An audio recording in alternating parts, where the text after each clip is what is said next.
and welcome to another episode of The Diary of a Teenage Dreamer. Don't forget to subscribe and like and comment for more of these videos if you're interested in just watching me and hearing me monologue for like literally 20 minutes about things that I love. On today's episode, we will be talking about cults, okay, because this is my new fascination and I don't know how long it's gonna last, and I just need to tell people in length about the cult documentaries I've been watching. Okay, so you're gonna hear it now. So subscribe, lock in, and we're gonna learn together. So, first of all, what is a cult? A cult is a small group of people having beliefs or practices, especially relating to religion, but not always, that are regarded as strange or sinister or as imposing excessive control over members. This is key because in today's case, we're going to look at the Sarah Lawrence College case for safety purposes, basically, and just to keep their privacy just more private because I don't feel comfortable sharing the victims' names. I will be labeling the victims V1 to V6, victim 1 to victim 6, okay? And I will be identifying the cult leader as Larry Ray and his daughter, who was sort of his accomplice but not convicted as such. So this is just allegedly. Okay, that's the key word there. Allegedly his accomplice, Talia Ray. And that is just for the basis of making this simple. So let's get into it. In 2009, Larry Ray was released from prison for don't know what, and he went to live with his daughter, Talia Ray. Talia Ray was studying at Sarah Lawrence College, okay? She lived in an apartment with multiple other people, including the victims to be, and so she had Larry stay over, and Larry began to sleep on the couch in their apartment. Fine, dandy. But eventually, Larry was just really charming and really kind, and he was like really outgoing. So he began to talk to some of Talia's flatmates. In the process, he befriended quite a few of his flatmates. Of her flatmates, sorry. In the process, Larry befriended a lot of Talia's flatmates. First starting off with victim 1, V1. Now, this is critical because victim 1 is the one who actually eventually got convicted alongside Larry in 2023. Because this case didn't last over 14 years, which is crazy to think about. But Larry basically started talking to victim 1 because victim 1 was basically very shy. She was conserved and she just didn't really seem like an outgoing person. So Larry started speaking to her, and after that she started to brighten up a bit, okay?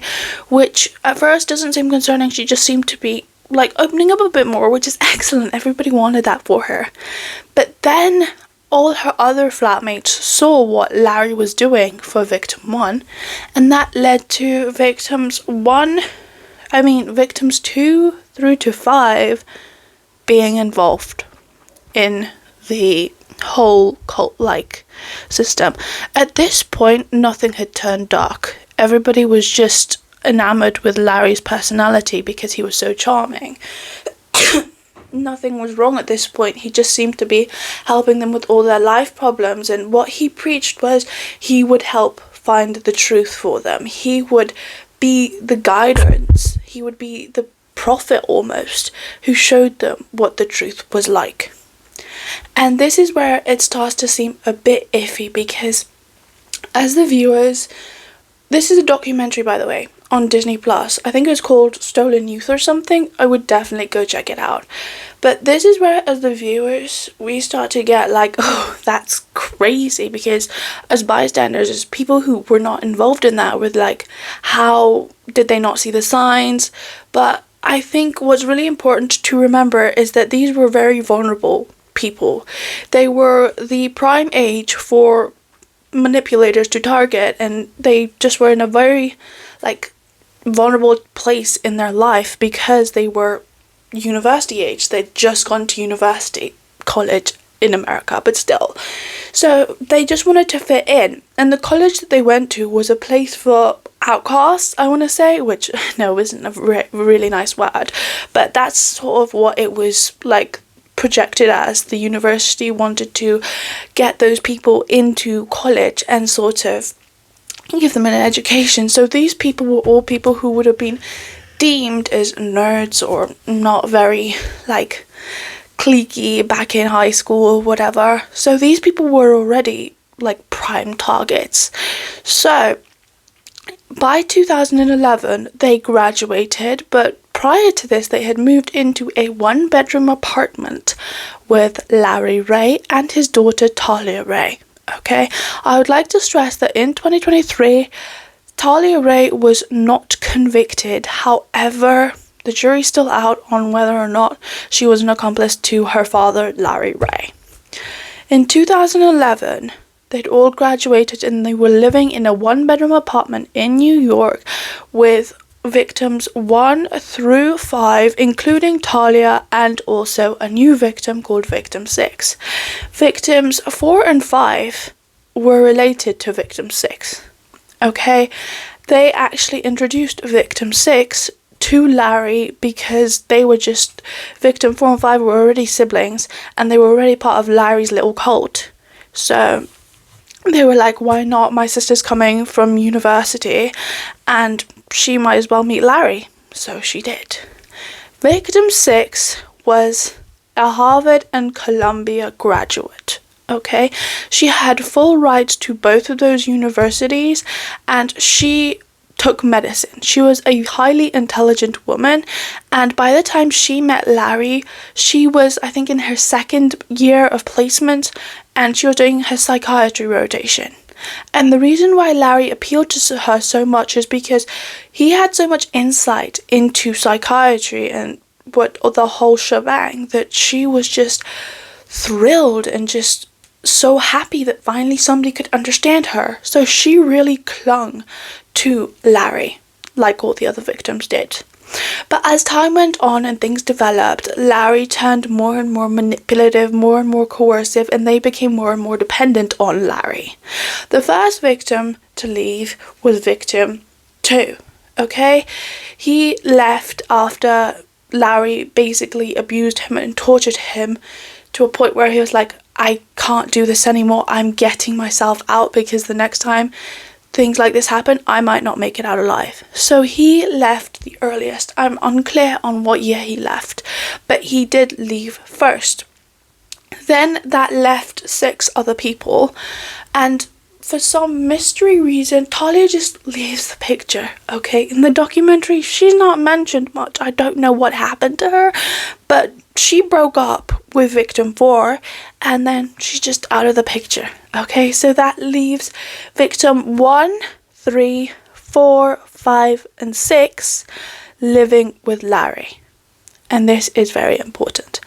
After Victim 2 leaves, that leaves the 3 siblings, plus Victim 1, and plus Larry. And yeah, that's correct. My calculations. Yeah, there were 3 siblings who were stuck with Larry, plus Victim 1, plus another victim. There we go, I was missing her. And what will we call her? 4, 5, 6. We'll call her Victim 3. Victim 3 was still there. Okay, Victim 1, Victim 3, Victim 4, 5, and 6 were still living with Larry Ray in a 1-bedroom apartment in New York. Then, eventually, the torture and the abuse escalated so much that Victim 3, I'm getting really confused here. Victim 4 left the vicinity. So that left 2 siblings, Victim 1, the critical one, the eldest sister, I think she's the youngest sister, and also another woman who just got caught up in the whole cult situation.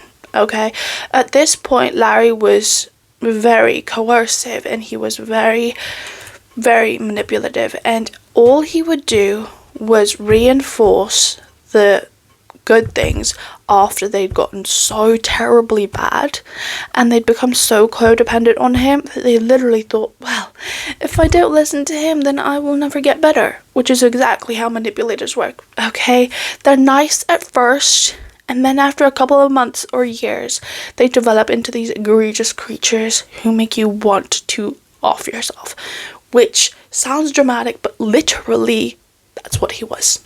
Okay, for example, later on, when the cult had fully developed into something sinister, he literally would not brush this woman's hair, which you might be thinking, why would he brush her hair? Okay, this woman was severely mentally ill. She was severely depressed at this point, and she was extremely codependent on Larry for everything. Okay, but because Larry liked it that way, because that's how he got her to do things for him, he didn't do the basic things like caring for her, so he would literally send her over into a mental breakdown. Then he would ask her sister to look after her when she was in these horrible states, and then despite her begging to be next to Larry, because all she knew, all she trusted was Larry, all she wanted was Larry, because that was her so-called safe space, despite the fact that he had literally shoved her to the brink of her mental state, he was still the only thing that she wanted. And that sounds crazy to most people, but what this man had basically done is he twisted every single memory that these people had of reality and basically made it sound like they were incorrect, because he himself was convinced that people like the KGB were out to get him. Okay, when that was not the case. Okay, this man was psychotic. Okay, and he made all his other victims believe that they were also part of his little delusion. Okay, so things he wouldn't do: he wouldn't brush their hair, he wouldn't give them care, he wouldn't let them eat without supervision, and this eventually escalated to him convincing them that they were being poisoned. Okay, which is why the brother of the siblings that were there had to leave, because he convinced everybody in that household that he was poisoning victim, I think 4 at this point. I can't keep track, okay.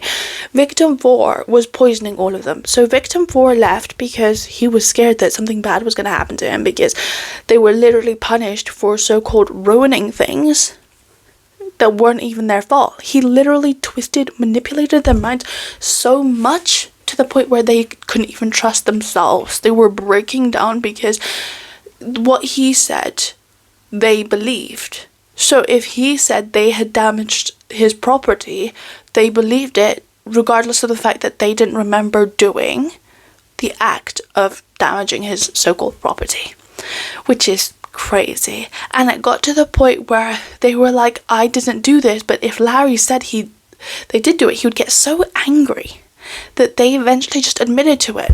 And so then they eventually started believing it. And this escalated, it snowballed over time to the point where only 2 of his victims were left. Victim 1 and victim 6. This is why I outlined why it was so important at the beginning. Okay? Victim 2 left because she was coerced into making, how do I put this lightly, explicit videos of herself, putting them on a website, and then releasing videos of herself saying she was not coerced, which was alarming not only to society but also to her previous friends that she had made connections with at university prior to joining this cult. This is the devastating part, okay? Her old friends recognized that she was not the same person anymore, and they went to the police and they tried to do something, and the police didn't do much. But eventually they started digging deeper, these friends, and they found more and more evidence, which was becoming more concerning, and they took it to the police and they did start to investigate. So then this leads to the allegations and convictions that Larry was eventually convicted for. He was convicted for sex trafficking, extortion, forced labor, conspiracy, and money laundering. Okay, he was also convicted on other counts. However, Wikipedia did not offer me that much information, and I wasn't going to spend hours looking for it. So that's what we're going with, okay? By the time he was prosecuted. What's the difference between convicted and prosecuted? I would love it if somebody could tell me that. Anyways, by the time the police, the FBI, whatever, came round to his house, there were only 2 people left. Victim 1 and Victim 6. Okay? Victim 1 stayed brainwashed till the very end, which is why she was convicted along with Larry Ray, okay, during his trial for conspiring? Working with. There we go, okay? It's nearly 10 p.m. I'm an early bird, okay? This is why I am getting quite tired. Anyways, Victim 1 was convicted alongside Larry, but she only got 4.5 years, okay? So she should be out 2027, 2028, by my calculations. So she got a much shorter sentence because she wasn't so-called involved in all of these actions, but she did sort of help Larry do it, okay? And in the documentary, she is so adamant that Larry is right and that things happened to her which didn't happen to her, because she is so stuck in that mindset that Larry is the truth holder and the prophet almost, that she just can't let go. Okay, so she gives up her freedom for this man who literally convinced her that all these bad things were happening and that she was poisoned by her friends, her once friends, okay, which is tragic. But she still holds adamant that none of these things happened and nobody was forced into doing anything, and they didn't make millions and millions of dollars and have to hand it over to Larry, okay, even though she was the one collecting the payments to hand over to Larry. Yeah, you see where I'm going with this. As for Victim 6, the documentary was so sweet because she got reunited with her family eventually, okay, and they started to rebuild the bridges, and it was such a beautiful scene to see that all these 3 siblings who'd both been through so much, who'd joined a cult together, who'd literally been pitted against each other while they were in this cult, were reunited. And that is the beauty of this documentary, because there is a happy ending, and there's not always a happy ending with these true crime documentaries, but luckily nobody died in this one, and the family was reunited and they could mend their relationship. Okay, not everybody got their happy ending, but I am thrilled that these 3 siblings got their happy ending. Okay, because the thought of going through that with your siblings and then being pitted against each other, like this man, he made them scream in each other's faces, okay? He made them manipulate each other into believing that one of their siblings had poisoned them, okay? And they were conspiring with a KGB type of community, and their parents were evil, okay? This is the sort of evil that Larry Ray did, and I am very glad that he got convicted for 60 years and no parole, according to Wikipedia. And thank you for coming to my YouTube video, because I needed to just debrief everyone on this case. If you, like me, are an avid true crime person, let me know in the comments, subscribe, like, and I will be back next week for another